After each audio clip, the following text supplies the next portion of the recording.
ausrasten und also richtig irgendwie entsetzt. Da war die Frau nach Auschwitz gekommen und war offenbar sofort umgebracht worden.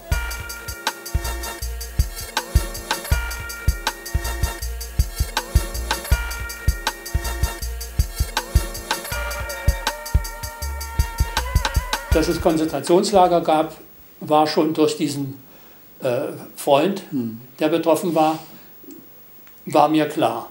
Mir hätte auch klarer sein müssen, was mit den Juden passiert. Meine Eltern waren befreundet mit einer Familie, da war die Frau, wie es hieß, Volljüdin.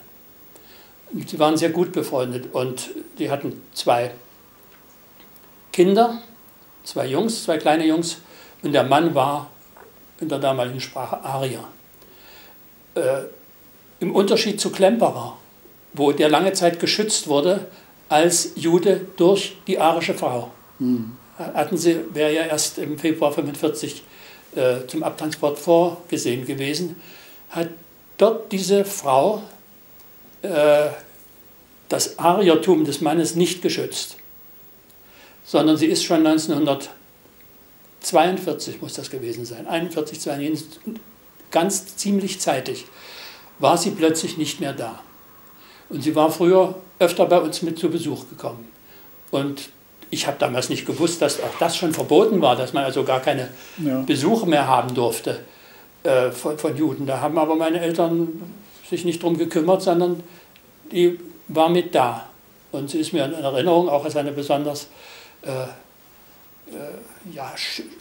meinen Kinderaugen schöne oder etwas südländisch aussehende Frau und in Erinnerung geblieben. Und meine Mutter ruft ihren Freund, also deren Mann, eines Tages an und sagt, ja, aber ist die Rutte, die wollte doch gestern kommen, warum ist denn die nicht gekommen? Und da war seine Schwester am Apparat, nicht er, und hat gesagt, ja, die kann nicht kommen. Und ja, warum denn nicht? Wir waren doch verabredet, er hätte sie ja anrufen können. Nein, die ist krank. Ach, was hat sie denn? Und was so? Ja, dann sag ihr doch, ne, das kann ich ihr jetzt nicht sagen. Warum denn nicht? Ja, sie ist im Krankenhaus. Ja, wo denn? Meine Mutter insistierte immer weiter, ohne zu merken, in welche peinliche, wie das für die Telefonierende auch peinlich war und schrecklich war. Und dann hat die dann gesagt, na, im Friedrichstädter Krankenhaus. Na gut, hat meine Mutter gesagt. Die Tante Ruth, die liegt drüben im Friedrichstädter Krankenhaus, das kann ja nur beim Professor Euphinger sein, das war ein bekannter Frauenarzt, und schickte unsere Hausangestellte, eine Russin, die wir damals zugeteilt bekommen hatten, weil meine Mutter 3 Kinder hatte, dadurch hatte sie Anspruch auf eine Haushilfe. Und die war aber auch nicht verschleppt nach Deutschland, sondern sie war dann in der Hoffnung, einen Soldaten, der sie ablieferte, bei uns heiraten zu können, nach Deutschland gekommen, was natürlich eine Illusion war. Und meine Mutter macht also einen Blumenstrauß, schickt sie rüber und soll das abgeben. Und die kommt zurück und sagt, gibt es nicht, Frau, sowieso. Muss doch, aber warst du denn in der Station von Professor Euphinger? Ja, kennen Sie nicht, Frau Sowieso. Also meine Mutter hat immer noch nicht begriffen, was los ist, bis dann irgendwie, ich habe das ja alles nur nachträglich erzählt bekommen von meiner Mutter, wie das gelaufen ist. Und habe dann nur noch eine Szene in Erinnerung, eine der wenigen Male, wo ich meinen Vater, der immer sehr beherrscht war, habe rumschimpfen hören und ausrasten und also richtig irgendwie entsetzt. Da war die Frau nach Auschwitz gekommen und war offenbar sofort umgebracht worden. Und man hat ihm dann wie üblich geschrieben, ihre Frau ist einem Herzversagen oder was ist dann immer zum Opfer gefallen, sie können ihre Asche oder ihre Überreste zum Preise von so und so viel Mark können sie machen.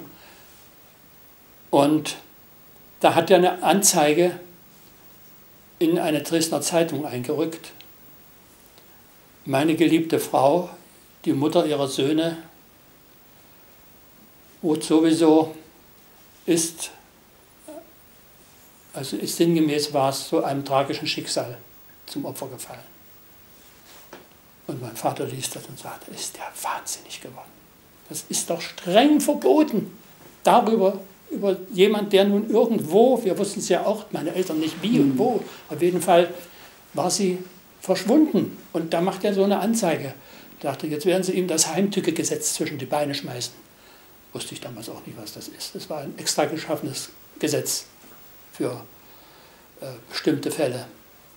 Und ja, tatsächlich kurz darauf wurde er verhaftet und durfte seinen Beruf als Rechtsanwalt und Notar nicht mehr ausüben und wurde dann wieder entlassen und in irgendeiner untergeordneten Tätigkeit weiter.